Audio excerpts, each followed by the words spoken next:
Paper Room, what's up, everybody? We are back. 33. Episode 33. Can you believe it? And today is November 1st. Oh, it is November 1st. 2 more months of the year. Oh my gosh. Man. At our little pre-show conversation, when I referenced episode 33, my reference was Tim Riggins. Some of you guys have seen Friday Night Lights. Pastor Nick had a more spiritual reference. Jesus. Jesus. How about it? And so, my bad. But welcome back. Excited for today. Yeah. Our just normal Paper Room crew here. Myself, Danny, Pastor Nick, and Isha McGetta, as I like to say. Isha McGee. Excited for today. Here's what we're going to do to start off the podcast, and then we're going to get into the content of today's episode. But we are going to properly rank, not blind ranking, if you guys have seen this. Blind ranking is more focused on like what you think, just in general. Okay. We got a lot of feedback on the Travis Kelce Taylor I know, Swift man. thing. People love that girl. And some people are like, why did you vote John Mayer? He's a terrible person. I'm like, oh man, I like his music. Like, I don't know him. I don't know any of the guys. Like All I I've said got to last time. say, I told somebody the other day, and I'm not judging nobody, but I'm just saying, if you had 12 relationships and you're the common denominator in all the relationships. Mm-hmm. I learned that in math, common denominator. You got to stop writing. I don't remember which part. You got to stop writing about the jerks that the guys are. But that's how you also sell albums, so I get it. But you know what would be Life a great album? experiences. Has she wrote an album called Mirrors? Because she need to turn the mirror on herself. Shoot. I thought you were gonna say, you know what would be a great album? What was that? Marriage. Ooh! I thought you were gonna No say judgment. That. Yeah, but that was Taylor good. might not be ready yet. No, yeah, that's okay. All right, no more Taylor Swift. We are going to properly rank. Okay. Pick my phone up because I don't know if you saw it. Properly rank these Christian influencers on Instagram. Okay. So 1 through 5. I'm terrible at Instagram. Who has the most following? Do you guys want to go from lowest to highest, or? Yes. Okay. Let's do that. All right. So I'm gonna give you a name, and you have to place them in what you think their ranking is, and we'll start with we're gonna put them at 5 first. All right, let's go here. And we just picked 5, Christian influencers, kind of at random. There's more than this, but anyway, let's start with Michael Todd. He not the lowest. Oof. But is he the highest? He not the highest either, but he ain't the lowest. So y'all have to decide where you have him, and then try to remember. 1 through 5. Woo! 3. 3. Cool. Yeah. I like it. Safe pick. That is a very safe pick, and I will go with that depending on who else. Both is y'all coming pick up. 3. Yeah. I was gonna have you do together the same list, and it might happen that way. All right. So Michael Todd, you have him at 3. Let's go with this next one. Let's go Sadie Robertson. Amazing Christian influencer. Yeah, seen her speak at Passion, sort of. She was there she via wasn't video. She's probably like 2. 2. Because Well, the hard thing is you don't know who's coming next either. So yeah, I don't know, and it's So a it's lot kinda of like ladies. blind ranking, It's a but lot of So ladies one is on. still like the most followers, right? yeah. Okay. She might be 1, depending on who it is. So where do you have her though? Dang. I'm gonna say 2. That's 2. safe. As we lay out this game, it's kind of a mixture of blind ranking and properly ranking. I like think it.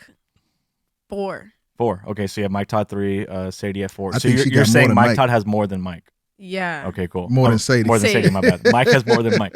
And you're saying Sadie has more than Mike. Yeah, because you have her at 2? I got her at 2 because you got to remember, before she started preaching, she still was on the show. Oh.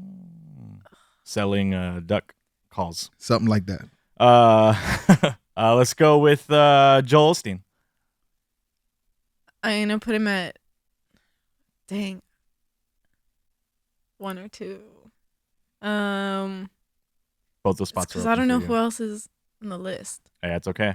I think he don't I'm strike gonna me do as 1. the most social media 1. engaging person. So I'm gonna put him at 4. That's a good thought. Yeah, that makes sense. Oh.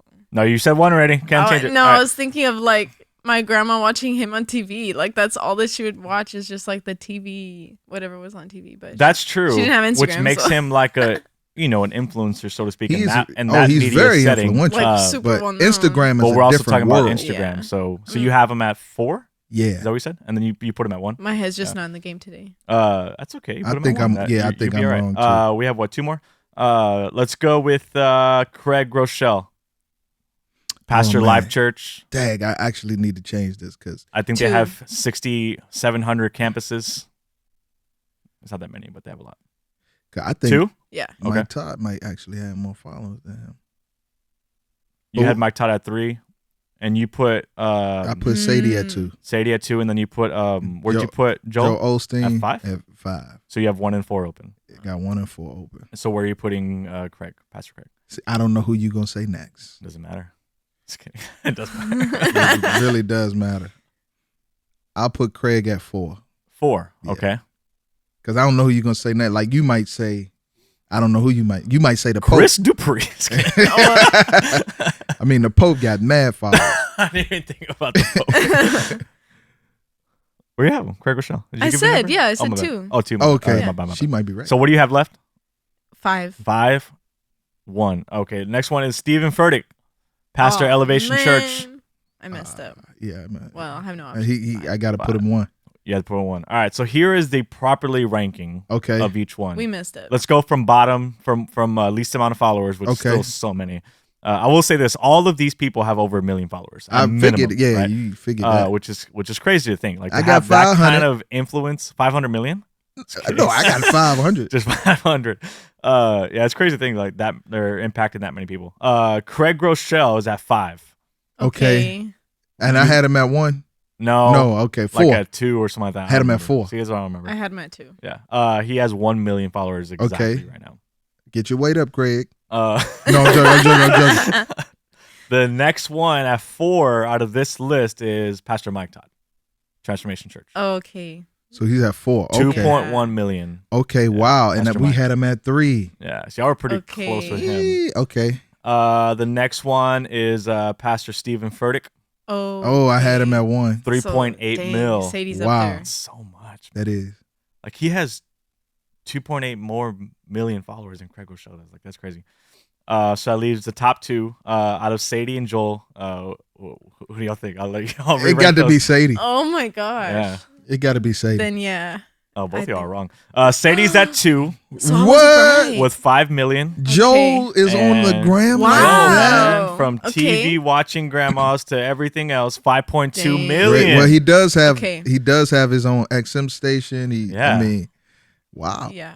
Yeah, that's crazy. He has a Okay. lot. And so y'all may be wondering, like, why are we talking about these Christian influencers?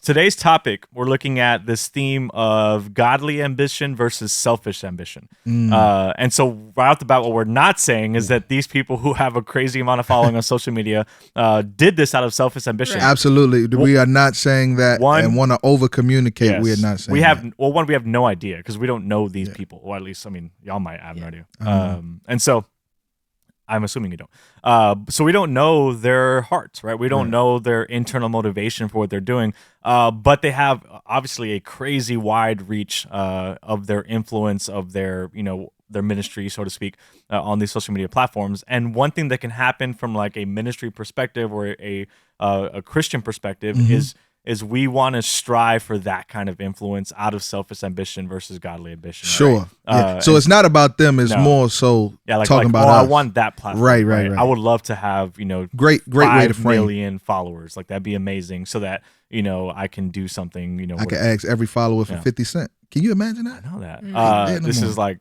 you said this, it made me think of this. Gary Chapman, he wrote the 5 love languages. Okay. At a conference, he said, because they do the 5 love language tests, Mm-hmm. right? If you've never done it, highly suggest it.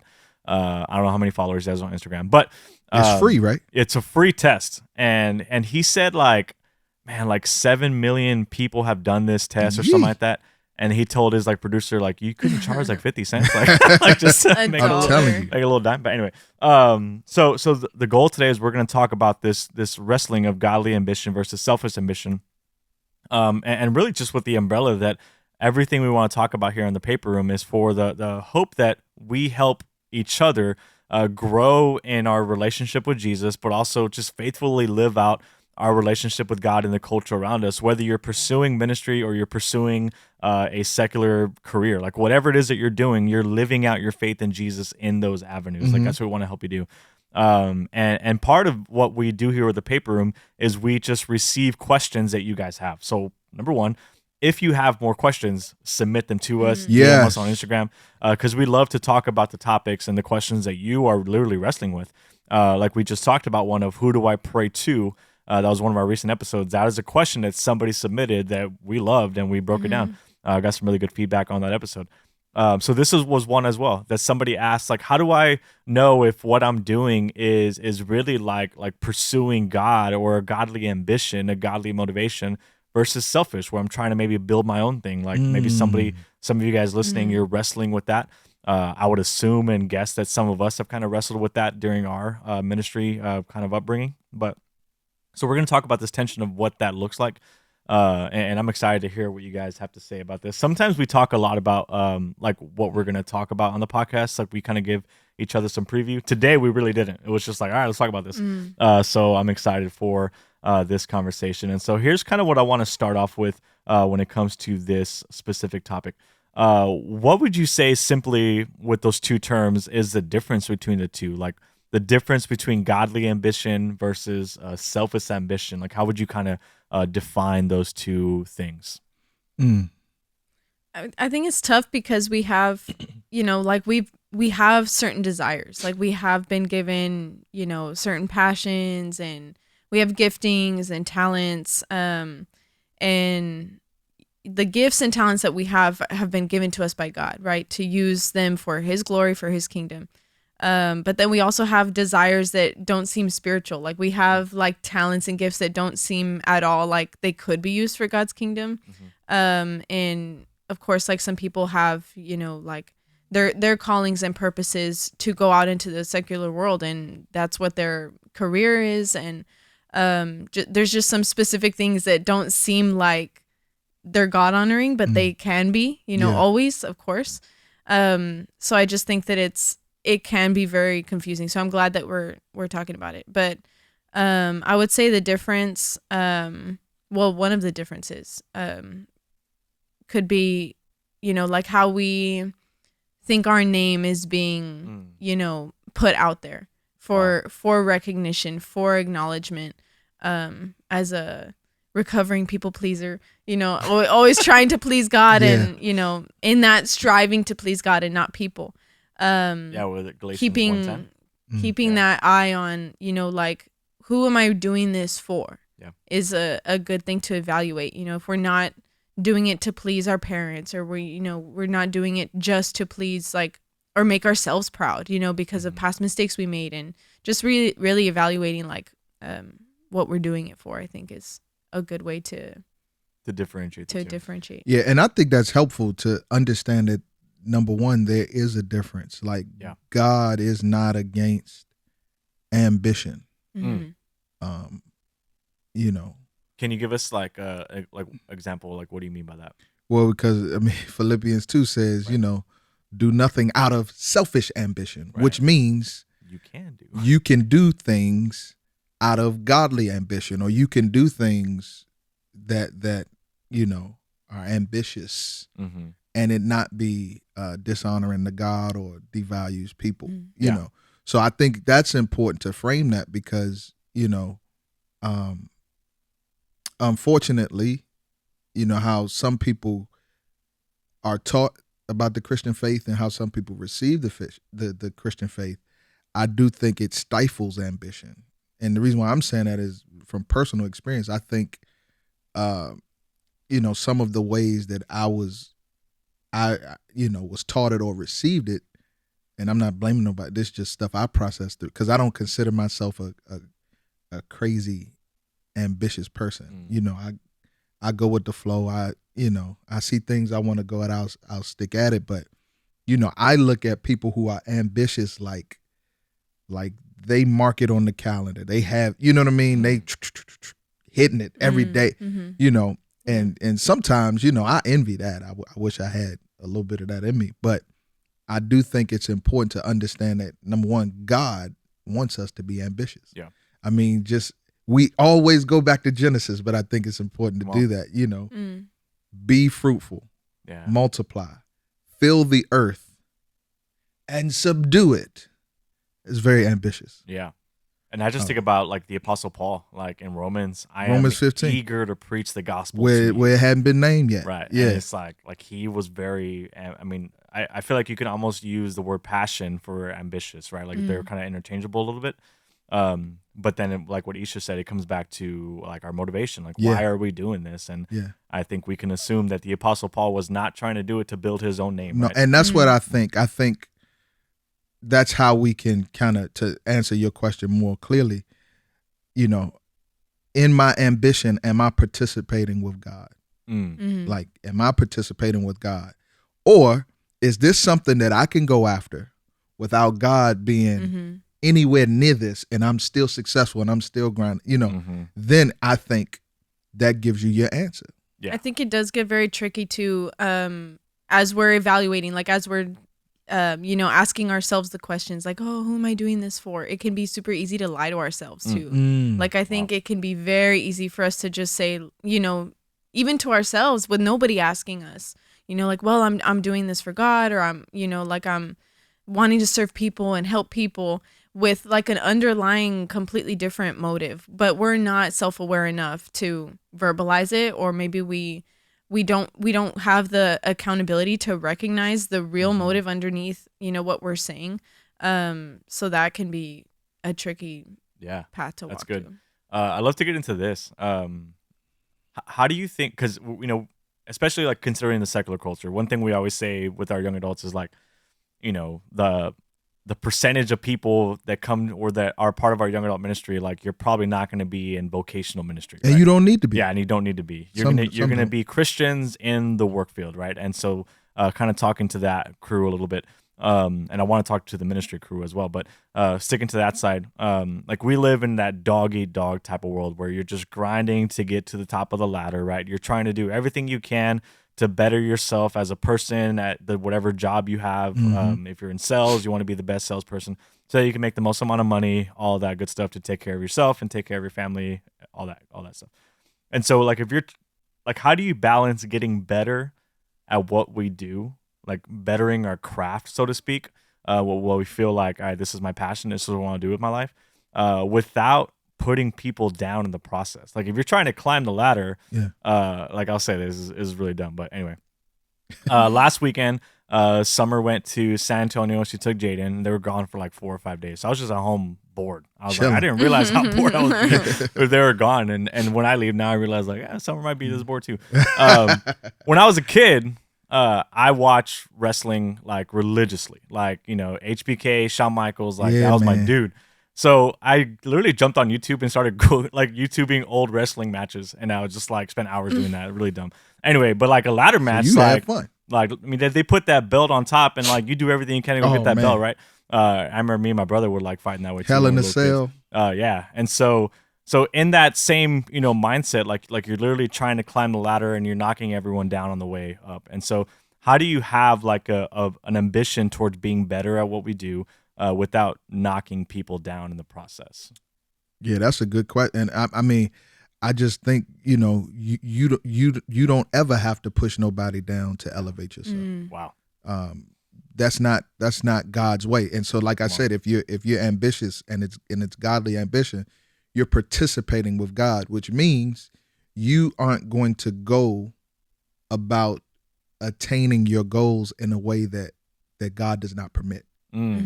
You know what I'm saying? So you aren't gonna, like Philippians, do nothing out of selfish ambition, and which is literally a command, like not a suggestion, right? No, yeah, like do nothing. And I'm just of this mind. Now, here's where I have never really had to strive for where I am, and like I always believe what God, and my mom taught me this, and what God has for me is for me. Like, God is not limited. So, to quote a line from Prince, I love Prince, God is not going to put my $1 million check in somebody else's box. You know what I mean? Like, God has enough. And so when you look at Joseph, everywhere where he went, he was always number 2. Wow. And he never went around the permissions of God to be elevated. It's just not necessary to better yourself by pushing other people down. That's good. I think that's that's not godly. It reveals a lack of faith. It also reveals a lack of confidence in who God made you. Yeah. Like the only, I mean, if you think that the only way that I can get where I need to get is by diminishing or devaluing or disregarding other people, then, you know, you have a low view of yourself and you have a low view of your God. Oof. Yeah, that's good. Yeah, I would say, like, more practically, like, thinking of, you know, ways to not let that happen, or maybe even signs that that might be happening, is to like remember that other people want to learn also. So if you are you know, you have knowledge to possess, you have resources that you have experience in a certain area or whatever, other people are following along in some way, shape, or form. So if you're, of course, in an organization and somebody else is below you, allowing that person to have opportunities, I think, creates a humble heart, because you're letting somebody else maybe make a mistake that you could do perfectly or you could do really well. But also, if you're not willing to learn from other people, but you think selfishly, well, I can still get to the top, but if I just teach myself, if I find other ways that I can get better, but other people are wanting to come alongside you and maybe coach you, maybe correct you in certain ways, even if that would, it's kind of weird, even if that would make you better and make you, you know, get to where you want to be, it's almost like a mental block. Like, well, I don't want to let this person tell me how to do it because I think that I can do it myself, kind of thing. And that requires a lot of humility, and everything we're talking about is whether or not we're selfish. Yeah. And if we think that we can do everything ourselves, if we think that no one else can do what we do, or we don't want to allow anybody else to kind of step into what we're planning, then we're putting a block on God, you know, to shape us and grow us. Yeah. You know, one thing Pastor Chris says a lot here is like work yourself out of a job, your position. Like nobody here is going to be here forever. That's true. So what are we doing to build people up, which can be a scary thing, because like if I'm building up this person and take my job, then what am I going to do? Yeah. Right? Well, I look at it like kind of me and you, what we did. I've done young adults for 10 years at our church, and you know, like, I love watching you fly. Come on, bro. You know, like, I enjoy that. I come from, you know, a background in church where the dudes hold on to dear life, and it's really not nothing to pass on because you killed it while you were dying. You know what I mean? Yeah. And I've never wanted to be that. Right. You know, but at the same time, I think, you know, while I want you to fly, this is what, and I believe somebody else is going to do my job. But I don't believe there's anybody else to do what I do, how God created me to do it. That's good. Which then speaks to your question. This is why I have to continue to better myself and participate with God in my own development. I think those two, we have to hold in tension sometimes, but I think that's necessary. Like, yeah, somebody else is going to do your job, but nobody's going to do it how God created you to do it. Right. So you continue to grow, you know, and I do that sometimes. Like, I'll read but then if I see a guy quote a guy, I'll put that book down and I'll go to the guy with that guy's quote, because I'm like, all right, well, he learned from, you know, it's just a little simple way that you know, I've kind of tried to grow and develop myself. But I love what you said. We have to be humble. Yeah. And I think there's a such thing as a holy, humble ambition. Jesus, Paul, Nehemiah, you know, the apostles. Yeah. I love it. And one of the things I really enjoy what you said is like this idea that you're actually kind of making yourselves better whenever you encourage other people as well. And you may not even realize that. Like, you know, the kind of old adage of like, you learn when you actually teach something, that it kind of helps you learn it. And so as you're growing, maybe you can grow yourself as a leader, as a person, as a worker, by how you're also teaching what you're learning towards other people. 100%. And you're doing two things, right? You're helping them grow, and then you're helping yourself also grow as well by understanding the content that you're kind of pouring into. I kind of want to go like to the opposite of this, where like, you know, we talked about how do we climb the ladder without like tearing people down. On the other side of it is like, if we're like trying to pursue this godly ambition, and now we're on the side of like, oh, I'm humble, but we also don't want people to just step all over us, right?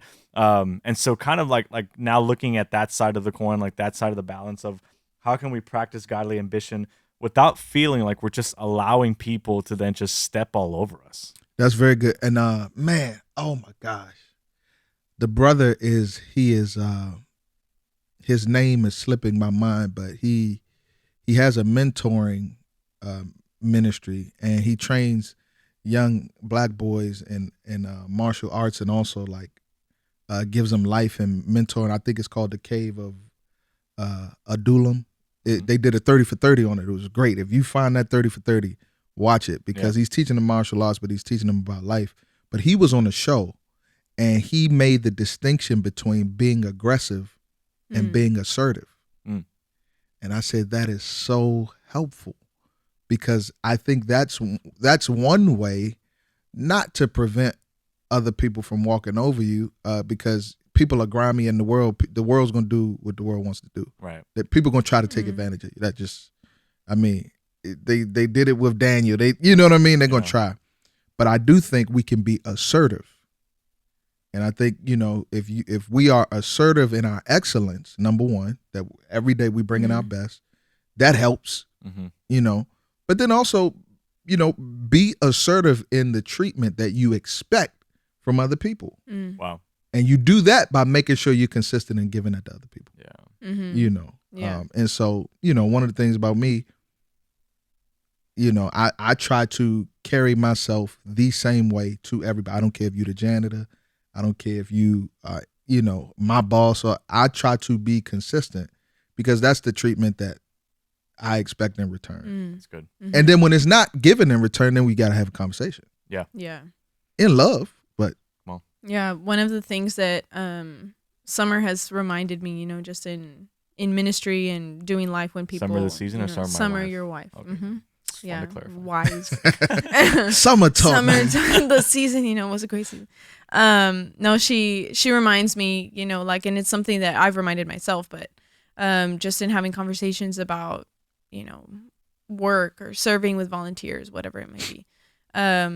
She says, we can't give other people an excuse to see something in us that we're trying to, I guess, like build up in them. Like if we're looking at somebody and, we see their faults or something that they're, treating us in the wrong way, that's not Christ-like, we shouldn't, I guess, like stoop down to that level and show any reason that they would see the same thing in us.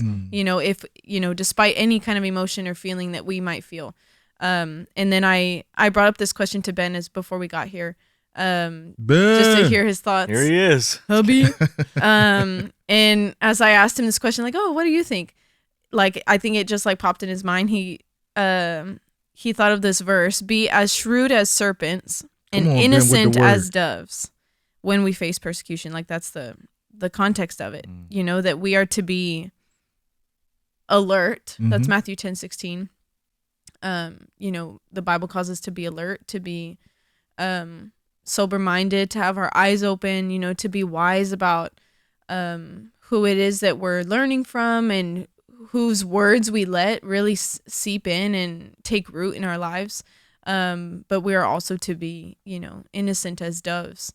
And I think that goes back into being humble, despite what we may think is the right way to do something, or the right way that we, know that God calls us to behave, to act, to treat other people. We should always first look to our relationship with God. Like if we are at peace with God, we need to also be at peace with other people. And that just kind of, it helped me to see it in a different perspective. If we are to be ambitious and achieve what we want to achieve, to have that heart going into it of like, we have to be assertive, like you're saying, be true to what we say, be consistent, let your yes mean yes, let your no mean no. Right. But also don't give anyone an excuse to say that you're acting, the same way that they are. Wow. Man, this is all really great. Cause I think it's just huge for us to understand, like God is going to give us like a platform, a influence that we have to steward, whether you're influencing one person or 5.2 million. Yeah, your life is a platform already. 100%. And not looking at the metrics, whatever, like you're at minimum influencing someone in your inner circle, or, as you kind of go out. So I think all this is extremely important of how we pursue humility in all that. And one thing I just want to clarify and say is, like, as you're, because one of the goals of like young adults is like, I got to be a millionaire by 25, right? Or 23, whatever the stat is. Like, it's cool. Like, remember me. Pursue that. Yeah. Like, don't forget about us. Don't forget about the little people in the paper. And like, it's not bad, like, to want to have, financial success. Like, there's plenty of people in scripture who have like, extreme financial success, right? But you also see, like, when they have a genuine encounter with God, like, how they then steward those finances is so different. Yeah. Like, I love the story of Lydia. Like, she's a seller of purple goods, and then she has this encounter with Paul, and Paul tells her about Jesus. She gets saved, and now she's like, come stay at my house. Like, come use my resources. Yeah. And so, like as a successful financial person, one, like, how you get there matters. But two, like, what you do when you're there is also important as well.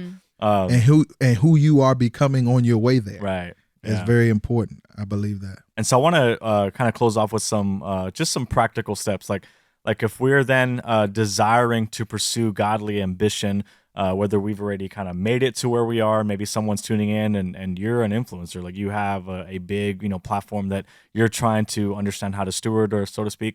What practices can we put in place to make sure that we're not pursuing a selfish ambition, or we're not, following that right now, or maybe in the future, depending on the influence that God does give to us on whatever we do in this life. So what practices can we start putting in place now? That's a very great question. I think when you read the scriptures, one of the things you'll find about some of the godliest and most ambitious people is this: they were connected, and they saw their lives connected as part of God's greater story. Yeah. You know what I mean? It wasn't just this individualistic, pursuit. Mm-hmm. Like they knew that their ambition was chained to calling. Right. And I think that's important. And then they were a part of the people of God. They were connected to people of God. And when I say connected to the people of God, I don't mean connected to the people of God just in good times. Right. Mm-hmm. Like, they were connected to the people of God in famine and, and so I think that's very important. Calling and community. That's good. If you can answer those two questions or have some greater clarity about, God's calling on your life and the community that God is calling you to, I think your ambition is going to be refined. Yeah. Mm-hmm. Oof, that makes sense. Yeah. I would say focus on serving God rather than what you're going to get or what you're going to do. And a huge example that just came to mind of that definition of just serving God, whether or not he wants to give me something, whether or not he has something out of serving, is Ben, and the way that he got to where that's a new segment he is today. Man. No, but ever since I met him, like, and all through our dating relationship, I watched him serve quietly. I watched him serve where no one saw him serve. I watched him stay late when he wasn't supposed to. And there was this one time, it was after the Easter service at the Bird Ogden Arena. Don't tell it all now. And I was, waiting for him to finish up helping out, and I'm like, man, we're late for Easter lunch, whatever. And it just was this like revealing, hey, God told me, hey, you calm down. Like, wow, he's serving, and he's doing what I can't do. Like, I'm not going to go in and I don't know what I'm doing, but he knows, and he's serving. He doesn't need to be there, but he's serving. And just, I've seen him serve with the mentality and the heart, because I get to see the behind the scenes of him spending time with the Lord, with the mentality and heart and prayer that, I'm just going to do what I've been gifted to do, whether or not God has something in store for me, and God rewards our faithfulness. That's good. And, he inspires me to have a humble heart, to not focus on what I'm going to do and what I'm going to get, but just serving God. Wow, I do. That's good. Ben's for sure in our sound room now, just crying as he's learning how to operate the audio version of the Paper Room Ben. podcast. No, it's so good. That servant, the humility. Right after in Philippians chapter 2, where it says like, don't pursue selfish ambition. Paul says in chapter 2, verse 5, adopt the attitude of Jesus. And I just simply think the way to adopt the attitude of Jesus is to adopt the lifestyle of Jesus. And so we do the things that Jesus did, going back to spiritual disciplines and growing in that way. Let me ask you this, Danny. How do you navigate it? Because you strike me as a very ambitious person, but not selfishly ambitious. You are a social media influencer. Reading 100 books a day. In my eye, you are. I mean, I'm an old dude now. I don't know how to work it. Like, you're an influencer in my eye. Like, how do you navigate? I was going to share this. It's kind of weird. So going back to like work your way out of a job. Like I really enjoy helping people like figure out what they want to do. Like, like the BT has tasked me of leading the interns. And so I love that, like just helping them figure out what their calling is. And then I make the running joke that Megan's going to be our young adult pastor one day because she's killing it, right? But then I think, like, what am I going to do? And so part of like just internally and just speaking transparently, like I feel like my ministry has always kind of been like build something and then give it away. And it's kind of hard because then I have the question of like, well, what's next, right? And I love what you said, like that you love kind of building people up and then watch them grow. And it's like, all right, we've done some really cool stuff with young adults, but I do feel like I don't know if I'm going to be the person to then take them to the next level. Like, and what is that next level, right? So then I feel like I'm constantly at the state of like, I don't want to build this based on myself. I want to be a part of this, but also want to hand it off. And it's just this weird, strange thing. And so I think one thing that I've really tried to do is practice accountability, which is something that we talked about. Like just another piece for me in my personal life right now is the past year or so, and then moving on to next year in 2024, I've gotten the most speaking requests I've ever gotten. Right. And I don't know really why. I don't like promoting myself. Like, I don't have like a website for myself to speak. It just kind of happens. And so before I was like, yeah, I'm in, let's do it. But now you have to consider like, okay, like if I'm saying yes to this, I'm saying no to Summer, no to Jaden, right? No to the church. Yeah. And so what I started doing was I got Pastor Chris involved. Like, hey, like I need your yes for this event. Wow. And so then what Pastor Chris challenged me with is like, you need to tell me, to tell him, how many days a year are you comfortable being gone? You and Summer. Like, how many nights are you comfortable being gone? So we came up with that number. So now anybody that provides a speaking request for me to go to their event, Summer has to say yes, Pastor Chris has to say yes, and then finally I give the okay. Wow. Because to me, like in my selfish ambition, I want to say yes to all of them. Sure. Like send me wherever, let's do this. And Pastor Chris even asked me, like, do you want to be a traveling speaker? And I was like, nope. Some people are called to that, but it's like, I don't know, like that doesn't sound super sustainable. And see those two things right there. Man, thank you for sharing that. Your calling and your community, right? 100% is helping to harness your ambition so that you're going to be released to do what God wants you to do even more effective. Man, that's awesome. Yeah, your ambition affects other people. Well. Yeah, right. Yeah, 100%. Yes, it does. And I love this was at one of the Q conferences. Pastor Rich Viotis talked about kind of like tearing down the idea of like celebrity Christianity. Oh yeah. And man, I love what he said about when he became pastor. I know he lost his parking spot. So good. And he's amazing. But one of the things that he said that always stood out to me is like, are you and this is huge for godly ambition versus selfish ambition, is are you in close proximity with people who are going to give like no value to you? Because part of how we build relationships is what are you going to do for me, right?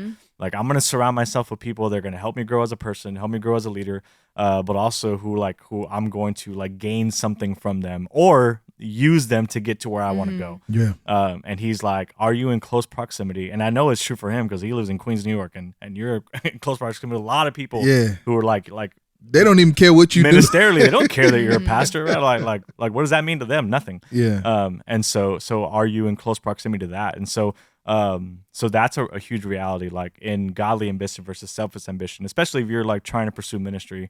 Are you surrounding yourself with some people that you're not going to gain anything from? You're just there to love them for who they are. But also, I just think, I mean, there's so many biblical references to this. The one I love is John the Baptist. Yeah.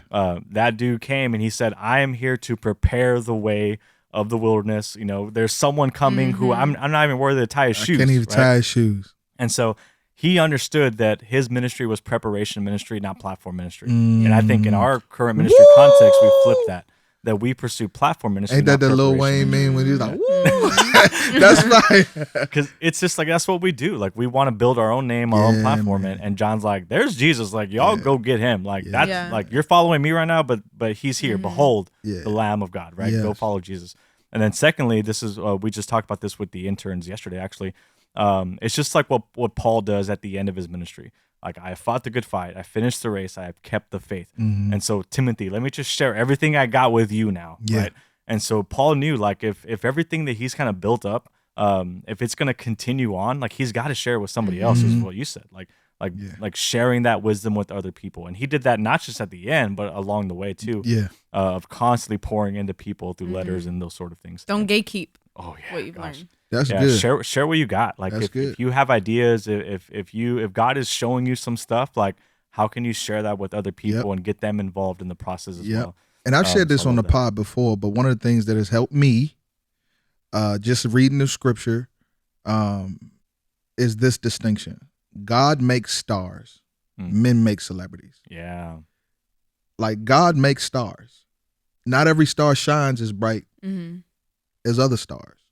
But you're still a star because you're God made. Stars have lifespans. Right. And you know, stars are going to do what they're supposed to do because God made them. Like, we can name some of those Christian influencers that we talked about today.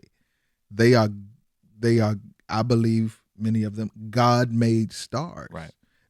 I'm not talking about celebrity. We got to, you know, because distinctive. Yeah, because in the scriptures, God had stars. You know what I mean? Out of all of the people that followed Jesus, there were 12 called apostles, and clearly their ministry, the global impact of Christianity is radically shaped by the work of the Spirit through their lives. They are stars. Right. But we read an account in the Acts when they go and enter a town, and the men wanted to worship them, treat them like celebrities. Yeah. And they had to say, no. Yeah. We put our pants on just like you. Or our robe on just like you. Don't do that. These are just ordinary men, uneducated. Exactly. Yeah. And so let God... to the culture, they weren't seen as stars, but to the ones that they were impacting, then they saw them as stars. I love that. That's crazy. So let God make you a star. Don't do it yourself. Let your ambition want you to be a celebrity. Because it's you know, it's not good.